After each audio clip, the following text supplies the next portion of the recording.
Zee 24 तास एक पाऊल पुढे.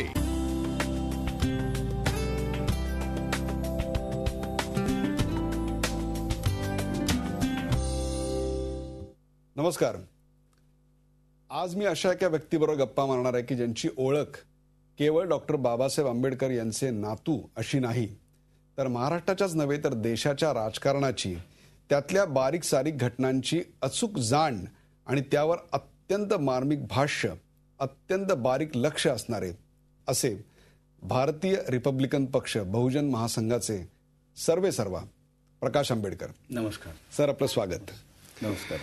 महाराष्ट्रातले 23 लहान मोठे गट तट पक्ष एकत्र करून आपण लोकसभा आणि विधानसभेच्या तोंडावर एक प्रकारे महाराष्ट्र लोकशाही आघाडी अशा नावाची एक मोठ बांधलेली आहे. बरोबर. सर्वप्रथम मला तुम्ही सांगा की अशा प्रकारचे प्रयोग यापूर्वी झालेले होते, या प्रयोगात नवीन काय आहे? नाही, मला वाटतं याच्या अगोदरचे जे प्रयोग झाले होते ते राजकीय पक्ष एकत्र करण्याचा प्रयोग झाला होता. आत्ताचा आम्ही असणारा जे 23 पक्षांचा असणारा बांधलेला आहे, एकत्र केलेला आहे, त्या ह्याच्यामध्ये political parties plus non social organisations यांचाही आम्ही त्याच्यामध्ये समावेश केलेला आहे. म्हणजे जे शिक्षणावरती काम करतात आहेत अशा असणाऱ्या संघटना आहेत, काही आदिवासी सेक्टरमध्ये एक्सक्लुसिव्हली कुपोषण आहे त्याच्यावरती काम करतात आहेत त्या संघटना आहेत, काही जण इथल्या असणाऱ्या गिरणी कामगार जो आहे त्या गिरणी कामगारांवरती काम करणारा असणारा जो वर्ग आहे त्याच्याशी आम्ही असणारा एकत्र केलेला आहे. त्या वेगवेगळ्या सेक्टर्स की ज्याची राजकीय भूमिका नाही परंतु राजकीय जाण आहे अशांची आम्ही असणारं एकत्र करत त्या ठिकाणी असणारं बांधलेलं आहे. घेत असताना आम्ही दोन गोष्टी याच्यामध्ये पाळलेल्या आहेत की एक तर त्यांची क्रेडिबिलिटी स्वतःची असली पाहिजे आणि दुसरं त्यांचं असणारं पॉलिटिकलायझेशन आता करण्याची त्यांची गरज अशी वाटते अशा संघटनांना आम्ही एकत्र केलेलं आहे त्या ह्याच्यामध्ये. पण याच्यामुळे निवडणुकीतली तुमची बार्गेनिंग पॉवर वाढेल अशा प्रकारचाही आरोप तुमच्यावर होऊ शकतो, विशेषतः काँग्रेससोबत? ते मुळात आम्ही असं काँग्रेसबरोबर बसणार नाही अशी आमची भूमिका आहे त्या ह्याच्यामध्ये. आम्ही असं ऑल्टरनेटिव्ह या ठिकाणी वर्क करतोय. मी काँग्रेस पक्षाला सल्ला एवढा देईन की त्यांच्यामध्ये जे काही आता करप्शन आणि करप्ट एलिमेंट जे घुसलेलं आहे, काँग्रेसला ह्यापुढे सर्व्हाइव्ह करायचं असेल तर काँग्रेसने कुठेतरी 5 वर्ष रेस्ट करण्याची असणारी गरज आहे. आणि त्यांच्यामधला हा जो करप्ट एलिमेंट आलेला आहे की ज्यांनी पक्षाला सुद्धा टेक ओव्हर केले अशी परिस्थिती आहे, त्याला वीड आउट करायचं असेल तर 5 वर्ष त्यांनी रेस्ट करणं गरजेचं आहे असं मी त्या ठिकाणी मानतोय. आंबेडकरी चळवळीचं एक राजकीय स्वरूप किंवा राजकीय प्रवाह दोन आहेत, एक तुमच्या बरोबर आहे आणि एक रामदासजींच्या बरोबर आहे. तुम्ही दोघं कधी हातात हात घालून एकत्र जाल अशा प्रकारची भूमिका नाही का येऊ शकत? कारण एवी तेवी नाही तर सोयीनुसार या दोन्ही प्रवाहांना आपल्याकडे वापरून घ्यायचं आणि नंतर निवडणुकीनंतर सोडून द्यायचं असं प्रत्येक राजकीय पक्षांनी केलेलं आहे. नाही, माझं स्वतःचं असं म्हणणं आहे त्याच्यामध्ये आहे की कुठल्याही राजकीय पक्षाला स्वतःची भूमिका असली पाहिजे. युती हा त्याचा बाय प्रॉडक्ट आहे असं मी मानतोय. पण दुर्दैवाने आंबेडकरी चळवळीमध्ये आणि रिपब्लिकन चळवळीमध्ये युती has become the main product आणि policies have become the secondary product त्या सगळ्या ह्याच्यामध्ये. त्याच्यामुळे आम्ही असणारा ज्या समूहाला आम्ही असणारा रिप्रेझेंट करतो असं म्हणतो, म्हणजे इथला असणारा जो दलित असेल, आदिवासी असेल, ओबीसी असेल की ज्याच्यावरती कॉन्सन्ट्रेट आम्ही असणारं करतो, त्याला आम्ही असणारा न्याय देऊ शकलो का 20 वर्षामध्ये? मी असं म्हणेन नाही. म्हणजे जमिनीचा अधिकार आम्ही असं लढलो, तो असर आम्ही मिळवून दिला. ओबीसींचा असणारं मंडल कमिशनचं आंदोलन आम्ही असं उभं केलं, त्याला असं आम्ही न्याय मिळवून दिला. त्याच्यानंतर आमचं असणारं अचिव्हमेंट काही असेल असं जर कोणी विचारलं तर मी असं म्हणेन की त्याच्यामध्ये अचिव्हमेंट काही नाही आहे. माझं जे ह्यांना सगळ्यांना म्हणणं होतं, प्री इलेक्शन अलायन्स करण्यापेक्षा post election alliance will be much more helpful आणि आपल्याला जे ऑब्जेक्टिव्ह अचीव्ह करायचे ते कदाचित आपल्याला करणं पॉसिबल होईल. प्रकाशजी, तुम्ही 2 विधानं केली. एक म्हणजे प्री पोल अलायन्सपेक्षा पोस्ट पोल अलायन्स याचं एक सूतोवाच तुम्ही आता केला आणि त्यापेक्षा सुद्धा काँग्रेसने आता 5 वर्षाची रेस्ट घ्यावी, ती त्यांना गरजेची आहे, तोपर्यंत त्यांच्यातला भ्रष्ट एलिमेंट बाहेर काढता येणार नाही. ही 2 वाक्य एकत्र केली तर एकूणच तुमचा सूर या देशामध्ये लोकसभेत आणि विधानसभेत भारतीय जनता पक्ष प्रणित सरकार येईल असं आहे? बिलकुल नाही. मी आजच्या असणाऱ्या फेजमध्ये असं मानतोय की काँग्रेस आणि बीजेपी, जे काही मला थोडंसं राजकीय देशभराच्या जिल्ह्यातल्या असताना मतदारसंघातली माहिती आहे, दोघंही मिळून 220 क्रॉस करतील असं मला वाटत नाही. ह्या दोघं सोडून उरलेले जे आहेत ते 313 315च्या आसपास येतील त्या सगळ्या ह्याच्यामध्ये.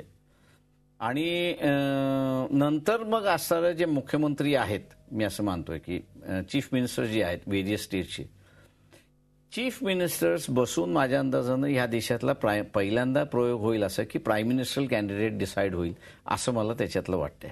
पण ह्या कुठल्याही चीफ मिनिस्टर्सना मी प्राईम मिनिस्टर कॅन्डिडेट पाहत नाहीये किंवा ते स्वतःही प्राईम मिनिस्टर कॅन्डिडेट व्हायला बघतील असं मला वाटत नाही.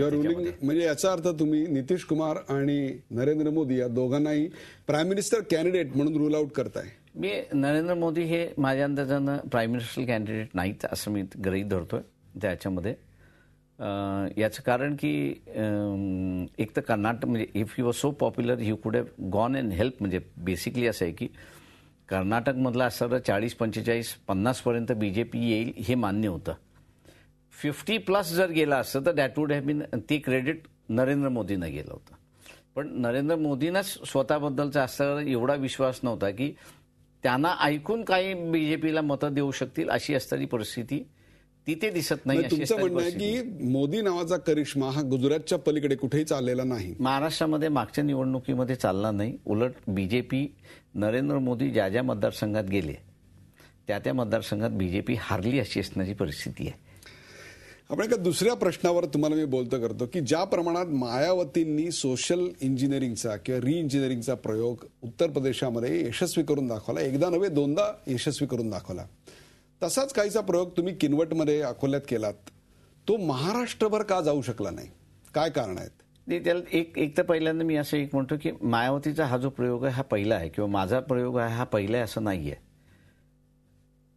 64-65ला पहिल्यांदा रिपब्लिकन पार्टी, डावी चळवळ आणि पंजाबमध्ये अकाली दल आणि यूपीमध्ये चरण सिंग यांचं असणारं एक अलायन्स झालं होतं.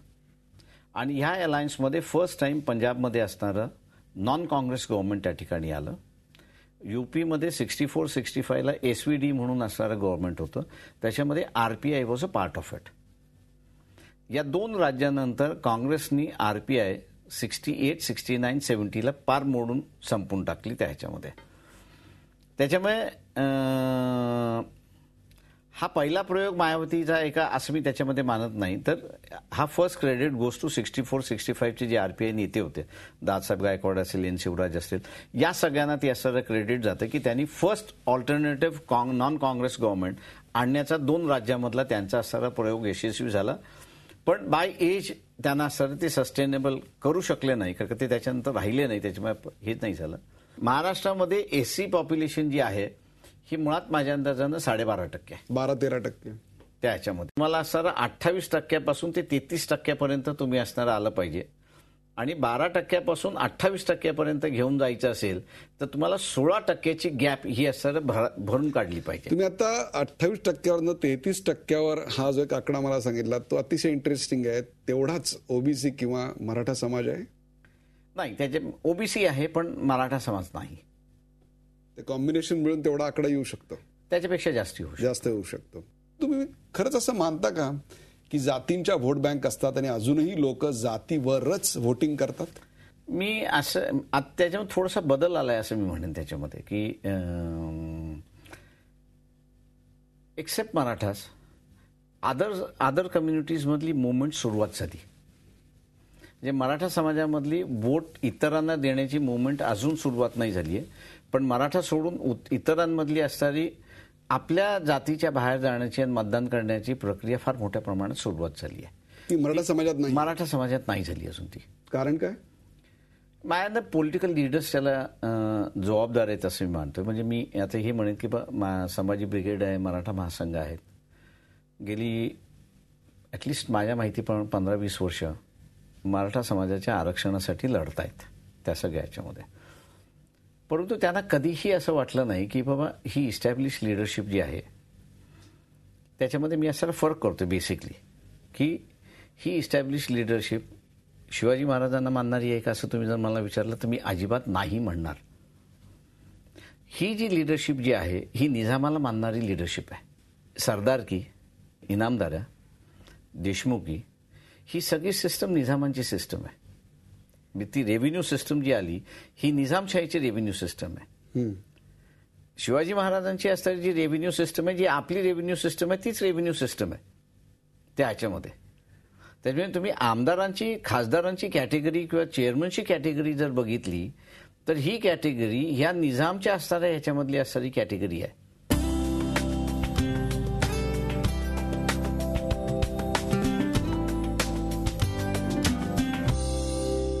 झी 24 तास एक पाऊल पुढे.